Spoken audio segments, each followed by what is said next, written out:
What is up, everybody? Matt Parrino here for NYUp and Syracuse.com, coming to you from Believeland, if you can believe it. Buffalo Nation, Bills Mafia has taken over Cleveland, and I'm here with a very special guest tonight, the man, the myth, the legend, Sal Capaccio, WGR 550. We've been out in Cleveland tonight. It's been such a fun night. Bills fans all over the place. Look at You these guys. see them Look at this. in the background.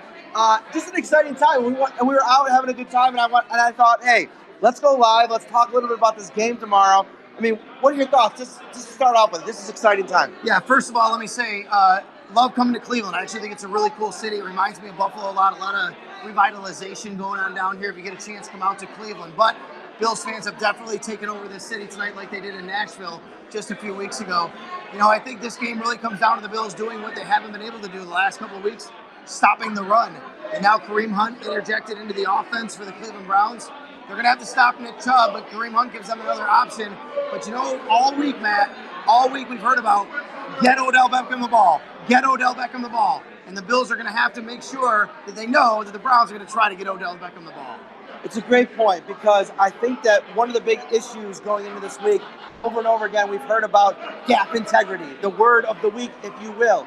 And I think with Nick Chubb, the big play ability is going to be there all day. But I tweeted out today that I'm a little bit puzzled by those that think that Kareem Hunt is going to come in off the street.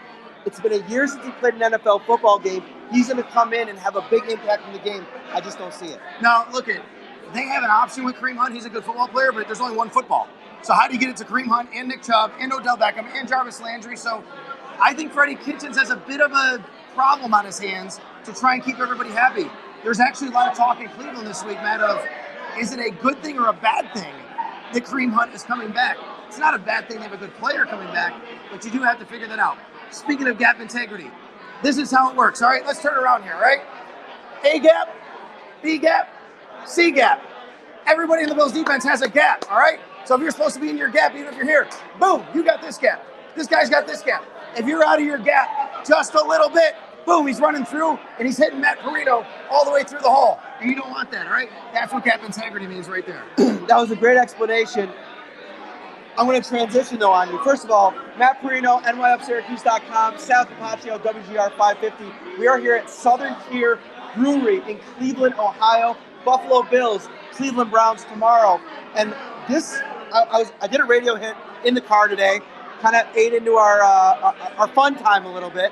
But one of the things they wanted to talk about is this Bills team for real?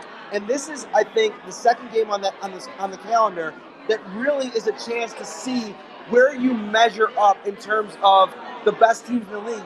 Not that the Cleveland Browns are one of the best teams in the league, but they have one of the most talented rosters in the league. There's a reason why the Bills are actually underdogs in this game, and the reason is because people see the talent that the Cleveland Browns have.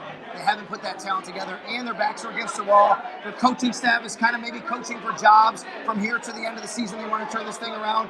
Baker Mayfield hasn't done what a lot of people thought he would after breaking the rookie passing touchdowns record last year. But here's the thing, Matt. If you're a doubter of the Buffalo Bills, it's a win-win situation for you. Because if the Bills win this game, you can turn around and go, they beat a 2-6 team. The Bills lose, you can say, I told you so. All the Bills have to do, though, is keep winning. It's in their hands. Keep winning. And eventually, it doesn't matter if you believe in them or not. If they're playing in January, they'll say, you don't have to believe in us. We're preparing for a playoff game. So I did a story this week about Tre'Davious White versus Odell Beckham Jr.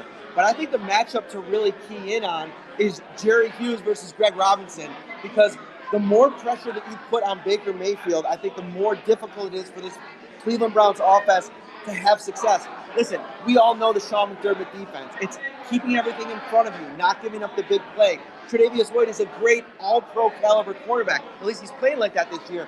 But it's not really going to come down to that matchup, because that's not the mindset of this defense. So I think, my question is, can the defensive line, Ed Oliver, Jerry Hughes, Trey Murphy on the other side, can they get enough pressure and maybe land a few times to frustrate Baker Mayfield? Well, we know the Browns are a very good running offensive line as far as run blocking is concerned. They are second in the league in yards per carry on the ground. But at times, Baker Mayfield has been pressured. They've also protected him well at times. You're right. I think the Bills are going to try to do that. That's the secret, I think, for them getting to Baker Mayfield. You don't want to do it at the expense of allowing the run game to get after them. But the Bills have an opportunity here, I think, like you said, with Jerry Hughes and the defensive line to maybe get some penetration. I don't know why Baker Mayfield is struggling so much this year. He came out of college as such a pinpoint accurate passer. Right now, he's last in the league amongst qualifying leaders as far as completion percentage. And last year, that for Josh Allen meant, oh, he's incredibly inaccurate. I don't think Baker's inaccurate, but for some reason, he's missing this year. Definitely. We are so excited about this game. It feels like a big game atmosphere. Bills Mafia has taken over Cleveland tonight. There's been a couple exchanges with Browns fans. It's a proud city. Let's not forget about that. Sal Capaccio, WGR 550. I'm Matt Parrino. We'll see you tomorrow at FirstEnergy Stadium.